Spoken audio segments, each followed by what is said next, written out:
Sup, you beautiful bastards? Hope you're having a fantastic Wednesday. Welcome back to the Philip DeFranco Show, and let's just jump into it. And the first thing we're going to talk about today are the huge updates around the deepfake situation. And deepfakes, if you don't remember, is AI-assisted porn. You would take a regular pornographic film, you would then get a ton of photos of your favorite celebrity or any other person, and then it would look like it was that person in the porn. And while some of the clips looked hilariously bad, the people that actually took their time, they used a lot of high-quality footage. It looked real. Some of the most popular ones included Margot Robbie, Emma Watson, Sophie Turner. And while people have been able to do something similar to this for a while now, it became very popular in the past year and very easy, accessible. There was an app called FakeApp that was created where essentially you just dumped a bunch of stuff in, hit a button, and it would just do it for you. And the update to this story is the ban hammers have come down. After the story blew up, there were many critics condemning these videos. We saw hosting services ban them. Around the time we recorded the first story, GiphyCat, which is one of the most popular ways to share these kind of clips, banned them. This because they say their terms of service allow them to remove objectionable content. At that time, we also saw the chat service Discord cracking down on deepfake chat rooms, and now we're seeing many following their lead. Tuesday, a company spokesperson for Pornhub said, "We do not tolerate any non-consensual content on the site, and we remove all said content as soon as we are made aware of it. Non-consensual content directly violates our terms of service and consists of content such as revenge porn, deepfakes,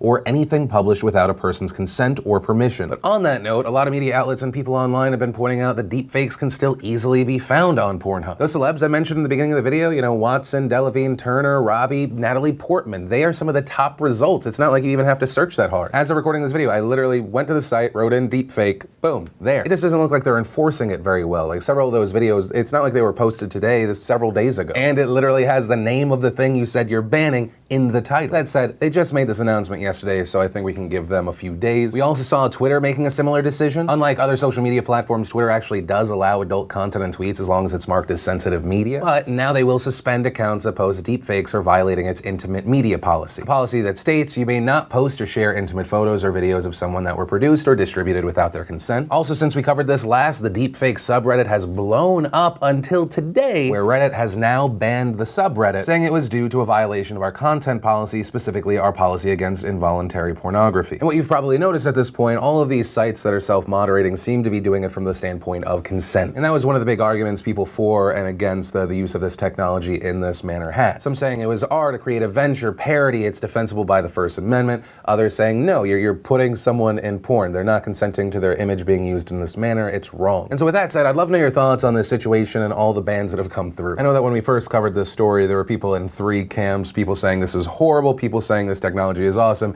and then people in between. Then we have an update on a story we covered back in December around Dr. Disrespect, one of the largest streamers on Twitch. He, of course, came out with that video near the end of the year. He broke character. He admitted to cheating on his wife. He went away for a little while. He then made a promo video, and he is back. And not only is he back, it appears he is bigger than ever. He came back this week, and at the peak of his live stream, he had 389,000 concurrent viewers. And it was a huge success for him. Massive viewership, huge donations. But in the midst of all this, there's another controversy around Dr. Disrespect, and that was pointed out by another creator by the name of Jimmy Wong. Jimmy tweeting, "Here's your venerable Dr. Disrespect, everybody." He clearly thought he crossed the line with cheating on his wife, but racism? Guess he finds that okay. And including this video. He's gonna, I knew it! China, number one! China, number one! We all from China! Everyone that I'm fighting is fucking from China because Daybreak don't know what to do! Said about, This guy, I feel like this guy's from China right here. You can just tell, look at him. They're everywhere! Daybreak! You fucking idiots! You idiots! Wake up! Get him off the server! Jimmy then following that up saying, just like the dolt Logan Paul, the reason this racist behavior is unacceptable and dangerous is simple. Young and extremely impressionable kids adore these influencers. They learn their mannerisms, they copy them, and they perpetuate them between friends at school and at others. And there are many people that agreed with Jimmy saying that this is racist, it is, for lack of a better word, disrespectful. But we also saw people defending these actions. Some saying it's just a character, others saying that he's mimicking what people were doing to him. Specifically, you'd have Chinese players coming into North American servers and they'd just be screaming at you. And he was just mocking what he had been on the receiving end of. And I mentioned this update in this story for two specific reasons. One, I'd love to know your thoughts on the second part. Is it racist? Is it wrong? Does the context protect him? And two, based off of what we've seen over the past few months, if you have a scandal, and it can be a very negative scandal, it's great for your career. I'm just waiting for someone to mix the main three that we've seen recently. If you need a big bump, hey, I'm talking to you, YouTube creator, Twitch streamer, you need to cheat on your wife while saying something either racially insensitive or just plain out racist in front of a dead body. Then take a little vacation, come back, profit. Also, for any of the stupid people passing through, that is obviously a joke, but I still want to pass the question off to you. What is your takeaway from this whole situation? But from that, I want to share some stuff I love today, and today in Awesome brought to you by Phil.Ting.com. Ting, of course, fantastic, pay what you actually use, no BS fees, admin charges, contracts, mobile phone service. Ting, of course, a longtime sponsor. They have saved many people from the nation a lot of money. The average Ting customer spends just $23 a month for their one device. And so if you want to check it out, you want to see how much you could be saving, go to Phil.Ting.com, and if you sign up, you'll get $25 in Ting credit. And the first bit of awesome is we got a Deadpool 2 trailer, both in the movie version and the toy version. Then we got the official trailer for season 2 of Jessica Jones, finally. Then you had YouTube vlogger, Instagram star Will Smith, maybe you've heard of him before. He put out a video where he did a parody of his son's music video, and it was everything I didn't know I wanted. Then, for some reason, Michael Shannon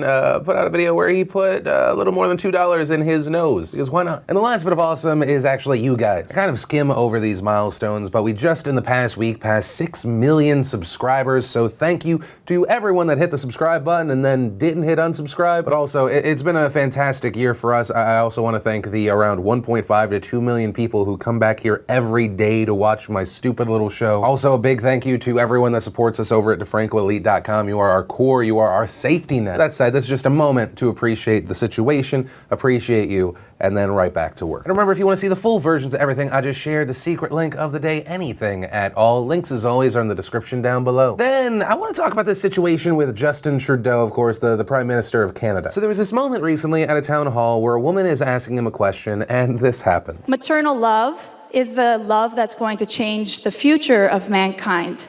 So we'd like you to look we like to say people kind, not necessarily mankind, because it's more inclusive. There we go, exactly. Yes, thank you. And the reaction to this moment was mixed. There were some people, like those who cheered in the crowd, that were like, yes, man being used for all is wrong. We should go as gender neutral as possible. There are groups of people out there that are angry that man is used for everyone. So much so that there are some women who spell women with a Y at the end. Others saying that he was rude, that he was mansplaining to this woman that she should be using something that's gender neutral. We also had people pointing out that in Old English, man was actually gender neutral. Males were known as wermen, females were known as wiffmen. Now, I will say personally, the idea that someone could be offended by the term mankind or human, I find it to be ridiculous. Like if I was talking about the future of mankind and someone corrected me and was like, before you finish talking, we prefer people kind, it would be very hard for me to not tell that person to go fuck themselves. It's that level of pushing political correctness that personally has pushed me more and more from the left to the right. That said, there was still a good number of people that were happy that their prime minister said this, but what was very confusing is the update to the story. He's now saying that that moment was a joke. I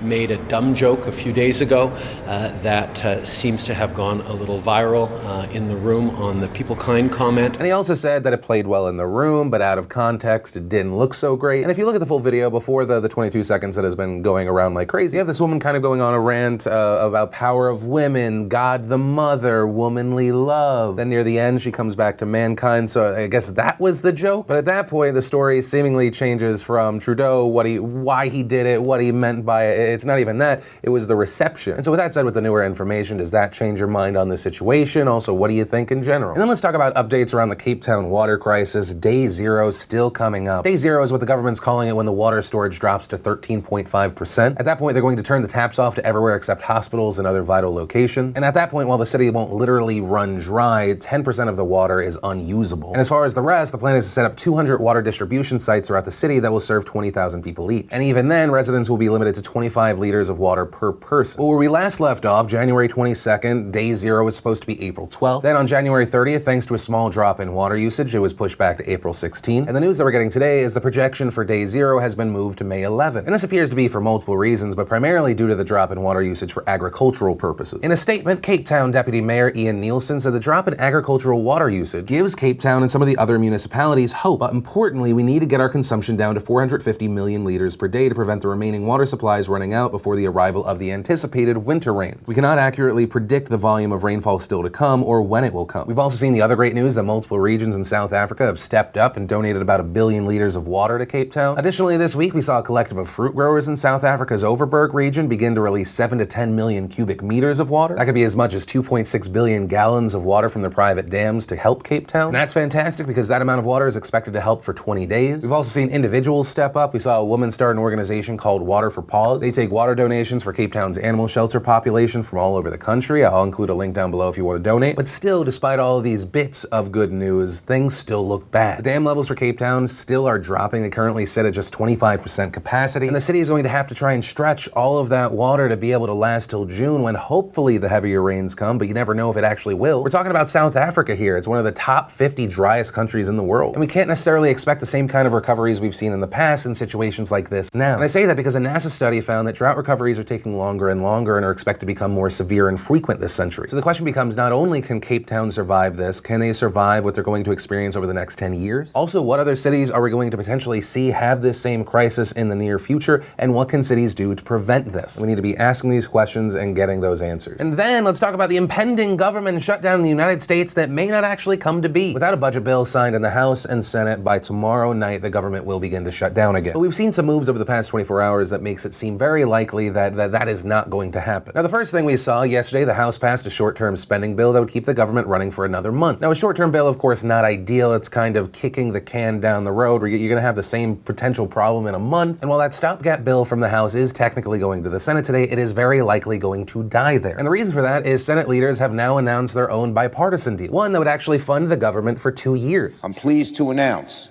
that we have reached a 2-year budget deal to lift the spending caps for defense and urgent domestic priorities far above current spending levels. The Senate plan reportedly increases the limits for defense and non-defense spending by almost $300 billion. The bill reportedly includes disaster relief funds for Puerto Rico, Texas, and Florida, $6 billion to fight the opioid crisis, a $131 billion increase for programs important to the middle class, $20 billion for infrastructure, $7 billion for community health centers, $4 billion for Veterans Affairs hospitals and clinics, $5.8 billion for the Child Care Development Block Grant. The deal would also extend CHIP for 10 years. Both Democrats and Republicans seem to be in favor of the cap increase in the bill, and we had Schumer announcing that a vote on this bill would come later this week. Now, could this somehow still fail? Yes. Well, of course, we do often see people voting down party lines. That's not always the case. For example, House Democratic leader Nancy Pelosi announced this morning that she won't support any Senate bill unless Paul Ryan commits to vote on an immigration deal. And immigration in general and a deal for DACA could also be something that holds this back. We had Trump yesterday saying immigration and border security needed to happen, otherwise he welcomed a shutdown. If we don't change it, let's have a shutdown. We'll do a shutdown, and it's worth it for our country. I'd love to see a shutdown if we don't get this stuff taken care of. So we have to strengthen our borders, not by a little bit, but by a lot. And if we have to shut it down because the Democrats don't want safety, and unrelated but still related, they don't want to take care of our military, then shut it down.